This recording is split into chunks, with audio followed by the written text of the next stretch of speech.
So good morning, everyone. What a treat to have you all here.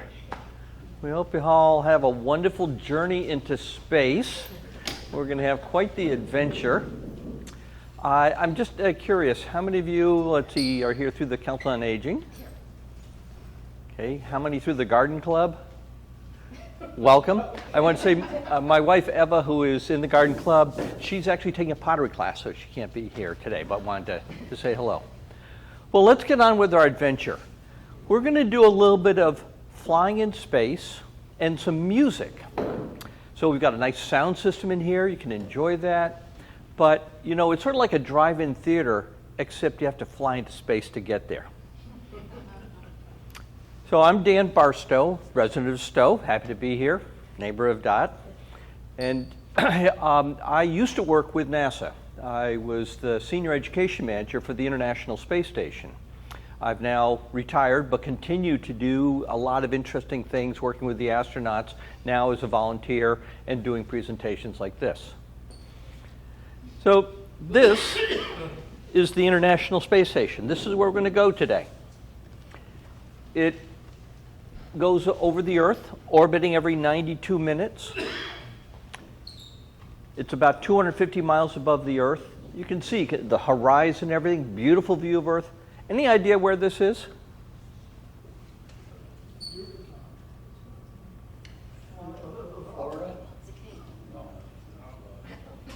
I'll give you a hint. Turn your head this way.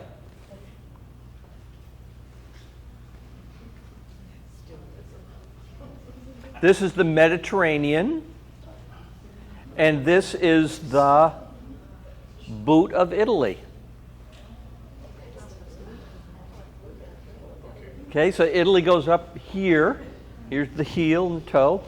So you have to think differently when you're in space. Now, we're going to combine two different experiences here. One is the experience of being in orbit, looking at our absolutely gorgeous planet. The second part of the experience is to enjoy some music, especially of Bach, because his music, the harmonies and the beauties and the melodies are so reflective of the experience of Earth. Let me just give you one example to begin.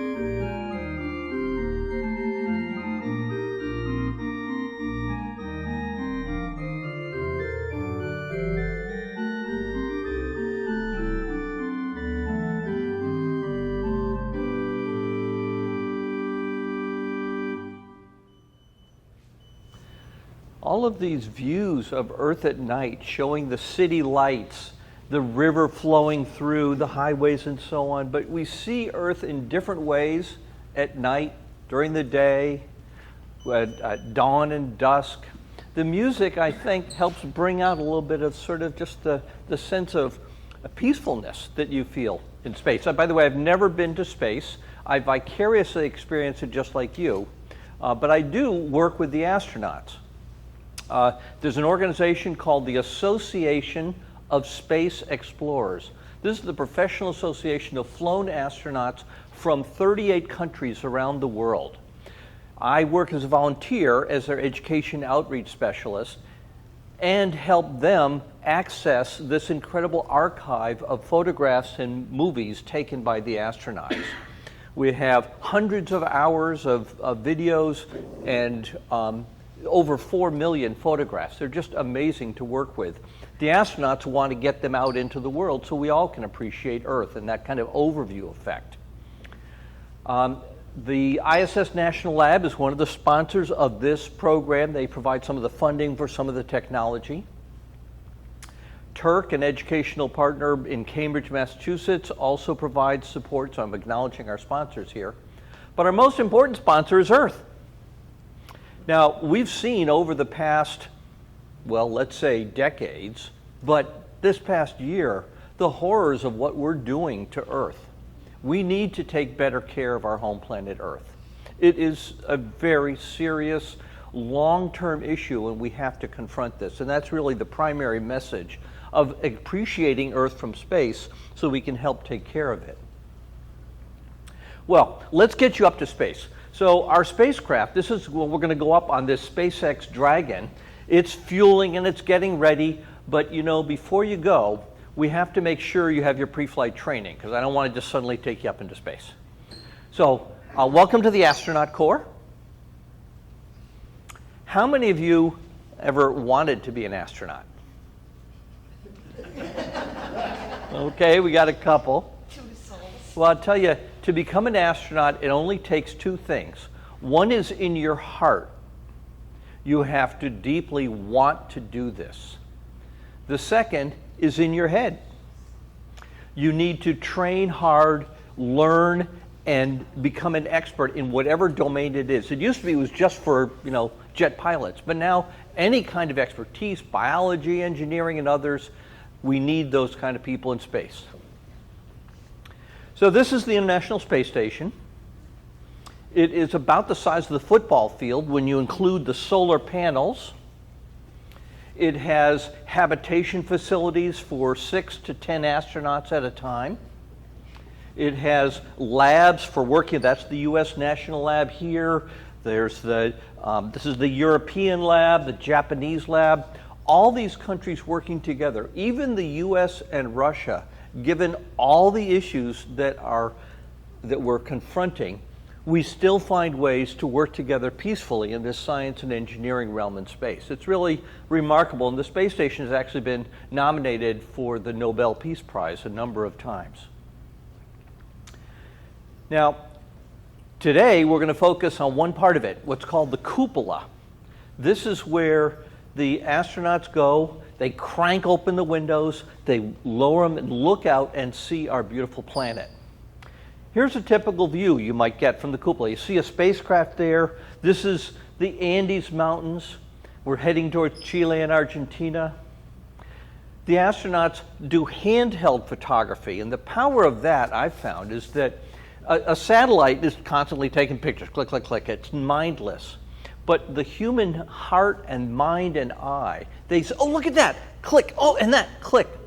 And then these photographs they share through internet and other ways. Now let's this is the cupola. Let's head out and see what it's like looking out.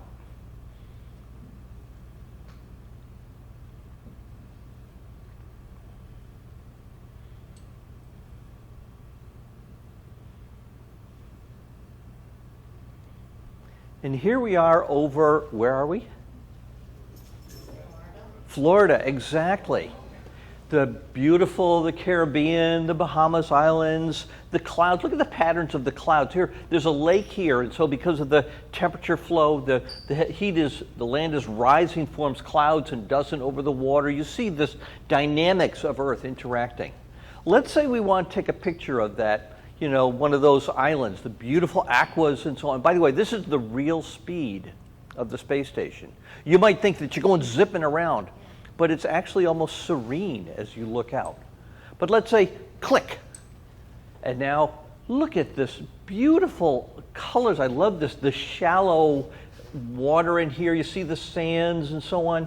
The wind, as it blows, it goes this way, forms the clouds, and then the clouds dissipate. All these patterns that we see in our lovely, lovely planet. Now, the music connection is interesting because it turns out that astronauts love to play music in space. And I don't mean just recordings. They have a keyboard here. Here's Koichi Wakata playing some music with a French astronaut along with him. They have a flute, they have guitar.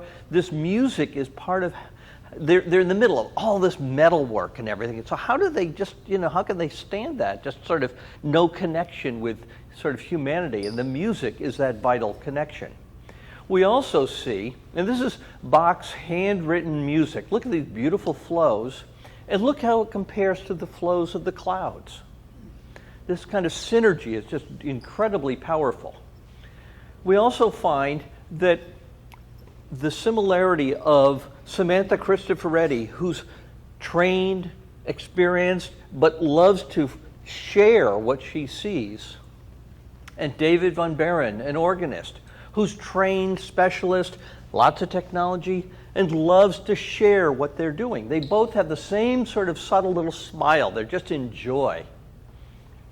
So let's keep on going. We got to get you up into space. So this is your spacecraft. You're going to be going into SpaceX Dragon. It's going to be mounted on that spacecraft there. In fact, it's already mounted. You know, you saw it fueling up. Your training, as you sit in there, this is a simulated experience. The astronauts have these pretend experiences, but you have to feel like it's absolutely, like you're actually in the spacecraft. Well, we've met with the training team, and they all give the thumbs up. You're all trained and ready to go. So we walk across this walkway and then get inside. It turns out there are a couple extra seats, so we got space for you there. Now I want you to buckle in. Mission Control says, yep, okay, the atmosphere is ready, the fuel's ready, you know, the medical says we're all in good condition. Now, I'm your launch director, so I won't go up there with you. And I promised the Council on Aging that I would bring you all safely back to Earth, so I have to stay here to make sure that that happens. Okay.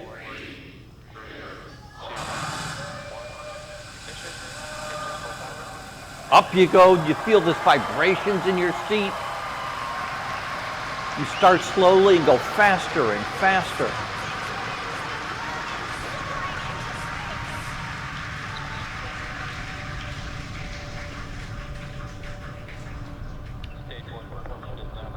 Vehicle is pitching downrange. Stage 1 propulsion is nominal.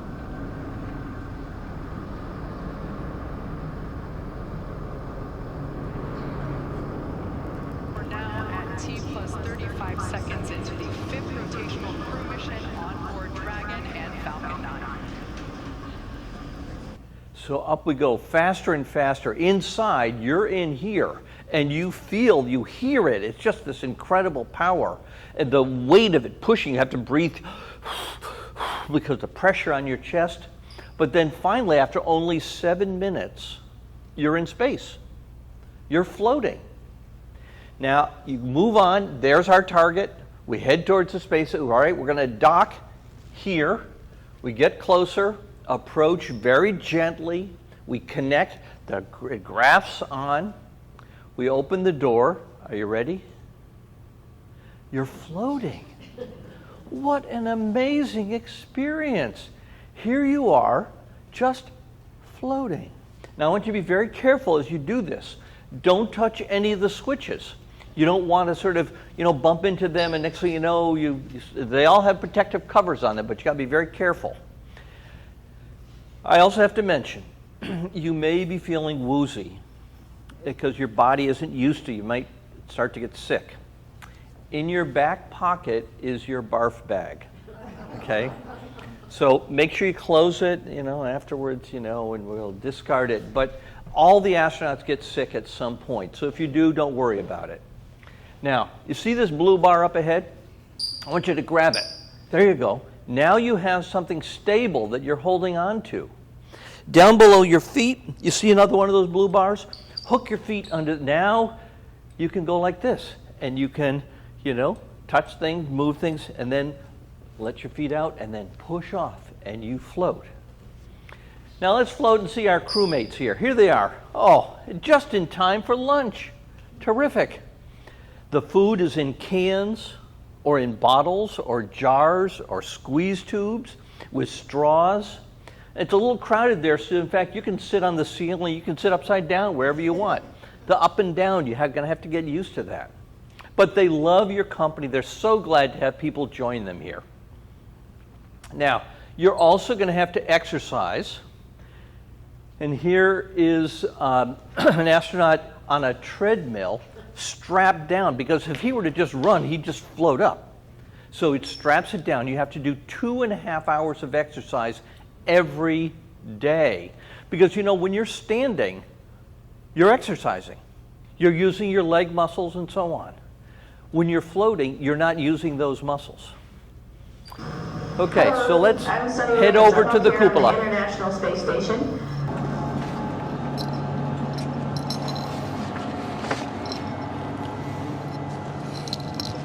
It's like a glass-bottom boat. This is the cupola. It sticks down below the space station. It's one of those places you find yourself hanging out in all the time because all you want to do is look back at our planet. I think some questions I had were about what do you do in your free time? And you can't help but want to just come to the cupola and look outside as much as you can. And a lot of folks, I play this game with myself about where we're flying over the Earth. Try to come in here and just guess. After being here for a little while, you can sort of figure it out. You can tell different cloud types over different continents. You can tell different soil types over different continents. So let's see. And then, of course, there's a lot of ocean. So usually we're over the ocean at first glance. I will tell you in just a moment where we are.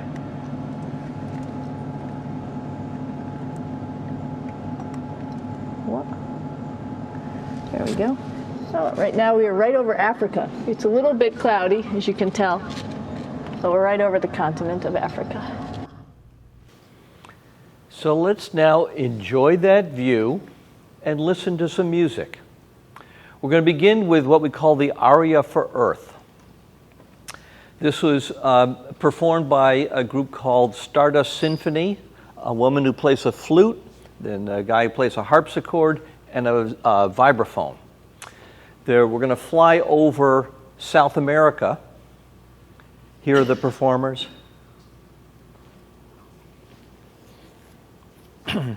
So this is our path.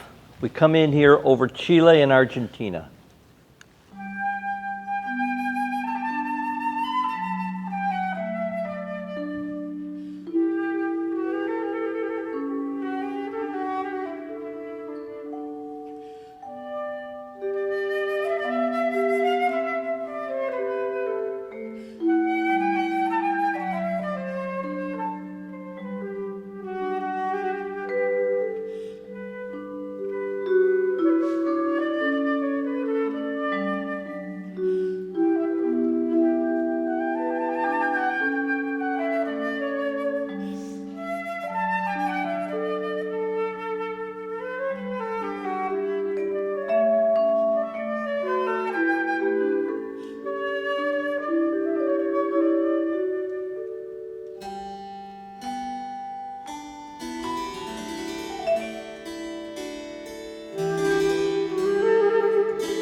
It's lovely, serene music. You often think of space and, you know, you see Star Wars and things that zipping around, but it's a peacefulness. Now, I've had the great fortune of working with musicians really from around the world who love this concept of having their music associated with flights. Now, we post them on the website and YouTube and so on. Anna Shibish is from Poland. She plays the organ. And in this one, I included a piece of her in this corner. You'll see her playing. And we focus on this experience with the clouds of Earth. And by the way, I'm going to show snippets of these movies. If you want to see more, you can go to our website, see the full thing. But these are what I call Earth Minutes.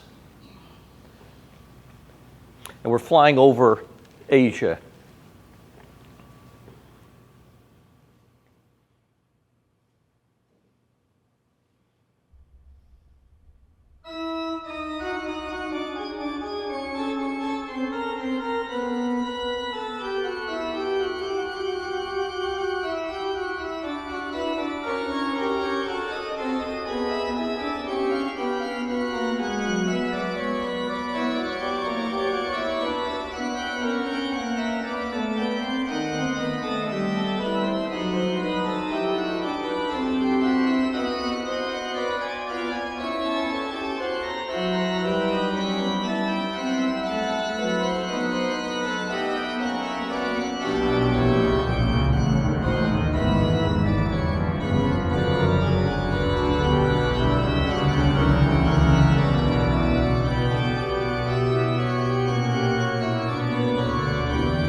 It's just amazing to see an organist play.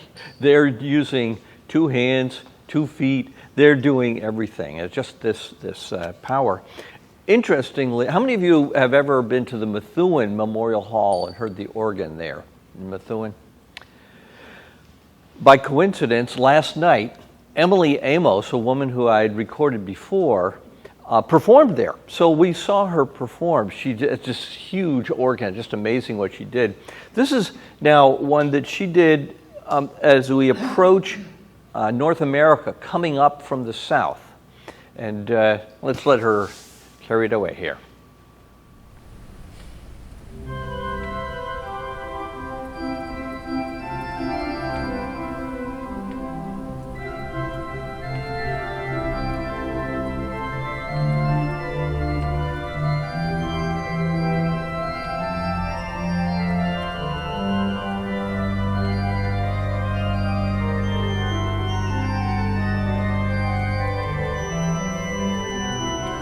This is New Orleans and the Mississippi River.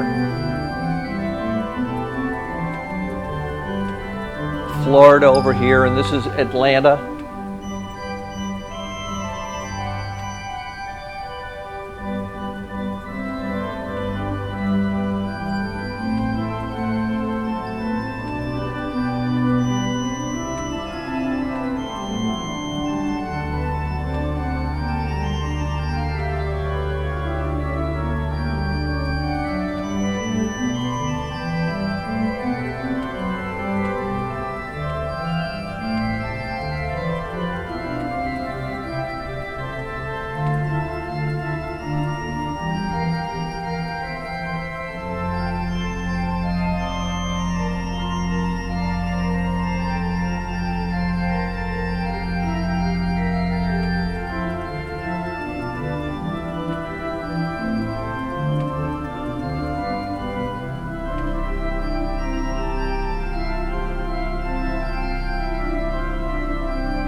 So as we go through these snippets, I apologize for cutting short in the middle of the music, but it goes on for 10 minutes, and I want you to experience a few of these. It's not just music, there's also the power of poetry. Dr. Cyan Proctor flew on the SpaceX Dragon. She was one of the first, there are 4 crew on the first all-private mission. She is an earth scientist. I'm working with her on an educational project. She shares her experiences of what she calls earth light. Here's her poem. I'm Dr. Cyan Proctor, and last year I spent 3 days in space and got to experience earth light. I thought the moonlight was my guiding light until that day when my soul shimmered, eyes wide and dilated with realization, for there I was, being bathed in earth light. Tasered by the pulsating earth glow, my weeping ego quivers, spellbound in awe at the cosmic chaos perched against the death, a clear beacon of hope and longing, etched by complex molecules and spiraling DNA, golden strands of energy cascading outward, encapsulating hopes and dreams, existence and affirmation. The baby's blanket ripped away. I howl at the sensation. Love struck in suspension. My mind struggles to comprehend.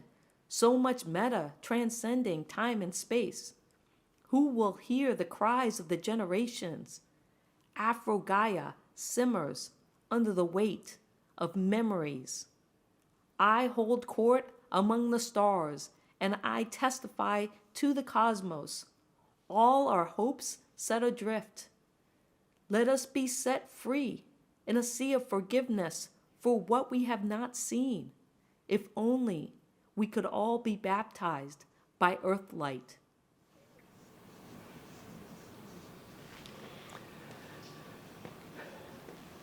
Earth light is in some ways the reflection of sunlight on Earth, just like we are a reflection of Earth in ourselves. We also have the glowing of Earth light of the aurora. I don't know if you followed in the news, but there are some prospects of being able to see aurora even in Massachusetts. Well, here's a view of aurora over Norway that's not the classical music, but a little more lively jazz music.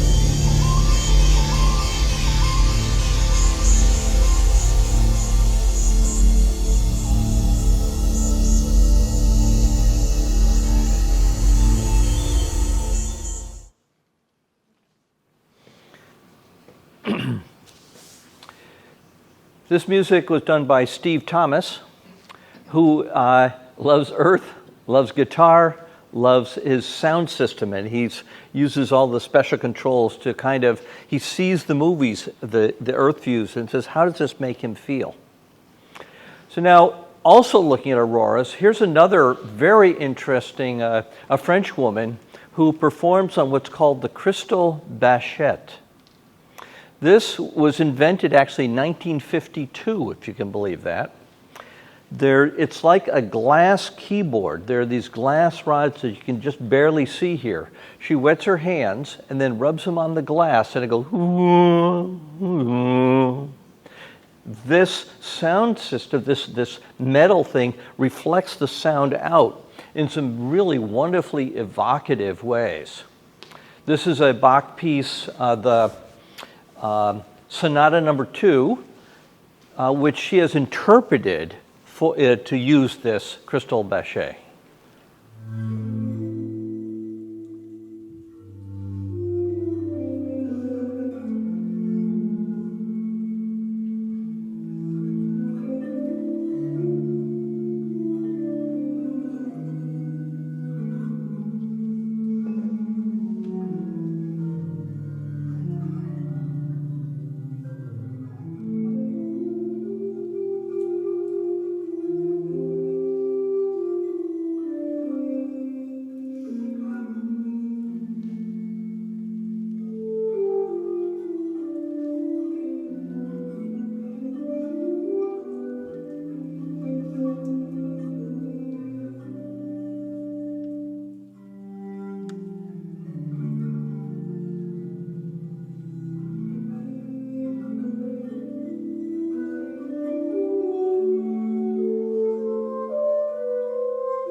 Isn't that incredibly beautiful? Well, we've been seeing the broad views of Earth. Now the astronauts have switched to the telephoto lens, flying over the Bahamas.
Of course, human being. Oh, by the way, notice the creator of this minute is Jack Boyle. Jack is a local folk who has helped out with Stow TV, and it was the presentation I did here last a couple months ago with the Lions Club, where he was doing the video. Thanks, Jonathan. And then I said, "Wow, he knows his stuff." So he's going to be heading out to Hollywood. Meanwhile, he's helping out create some of these movies. So. Well, humans are not, of course, the only creatures on Earth. There are many others. For example, the humpback whale. So the flight shows over the Caribbean, and the recording is underneath the water.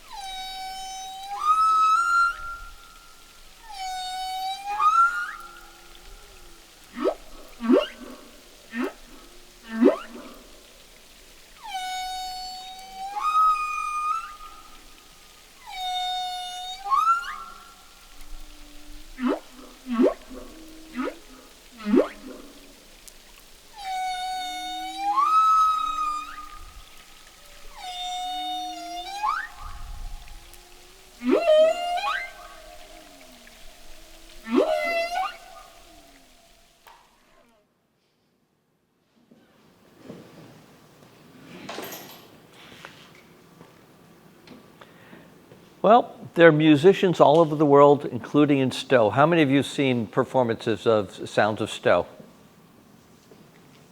Our own local musicians. So I work with Dave Gray. I don't know how many of you know Dave, but he has helped out with the Sounds of Stow. Barbara Jones, of course, is the conductor. We worked with a recording of the B minor Mass that they did a couple of years ago with a night flight from, very similar to the one we saw with Emily, heading up here, and here's Boston. Boston's up here, New York. I'll let this one play out because it's our local group.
Here's Washington, D.C., and Baltimore, Philadelphia, New York, and Boston up here.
We're now flying over Turkey in the Mediterranean here, Cyprus, Jerusalem.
And finally, Seiji Ozawa. How many of you know of Seiji Ozawa?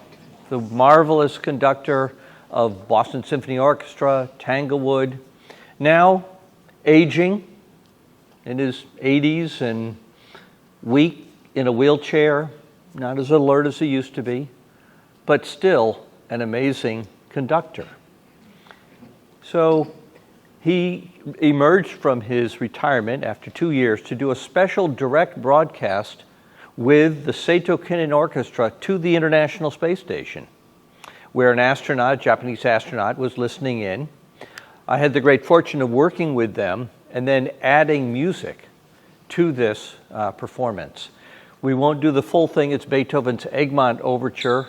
I'll get started with it. But what strikes me is the power of aging and how music is so deep within us. The strength of his conducting is some of the most powerful I've ever seen.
We're flying in over Italy.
This is the Nile River in the Sahara. And I will play through the whole thing here, it's worth it.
Well, I need to return you back to Earth.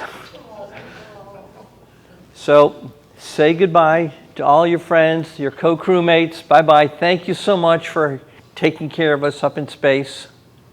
Say goodbye to this view from above. We'll see you again. Then we float over and then around back into the cupola. Settle into your seats. Buckle up. Meanwhile, our commander and co-commander will press all the buttons to make sure we're safe. Mission control on the ground says, yep, we're good for return. We disconnect and then come screaming in through the atmosphere. And then we come in. So those strobe shoots do the initial slowing, and then they're all turned. And here come the mains.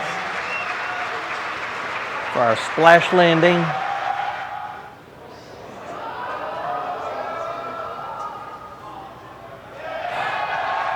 Phew. And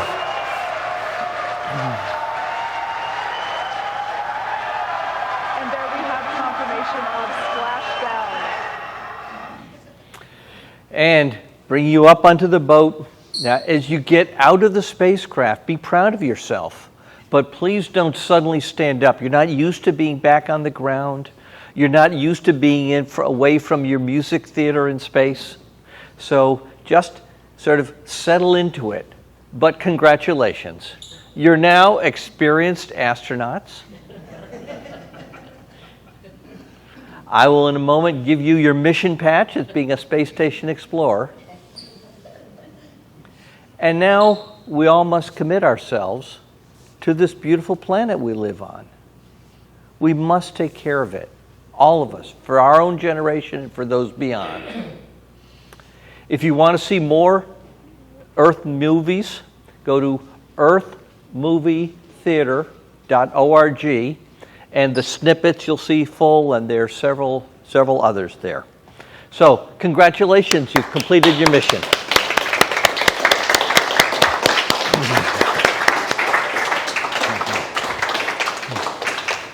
Let me turn the lights back on here.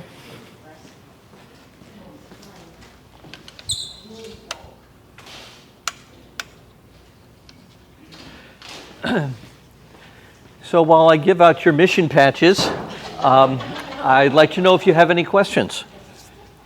Congratulations. Congratulations, Bill. What are they? Oh, what? I'm sorry? The auroras. Yeah, so that's a great question.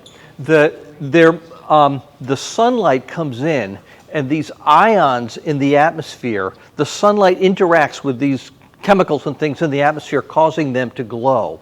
They're in fact glowing day and night, but when it's daytime, the sunlight just hides them.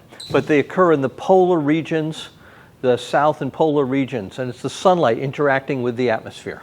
Do you think we'll see them tonight? Or do we Well, I don't know. I read the report this morning. Oh, okay. And they said it was unlikely today, but it may be in the next few days. The further north, like JT, you're going to Nova Scotia. That's further north. You may be able to see them there. There you go. Congratulations.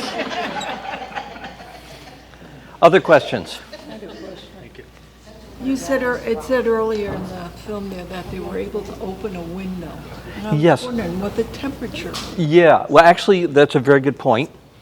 I'll answer while I continue to hand these out. They open a cover over it. They don't actually open the window, so it's not actually exposed. It's a metal cover. But the temperature variation is extreme. It goes from minus 250 to plus 250, depending on whether you're in the sunlight. So those extreme temperatures, when the astronauts are on a spacewalk, for example, the spacesuits have to protect them from those extremes of the temperatures. Thank you.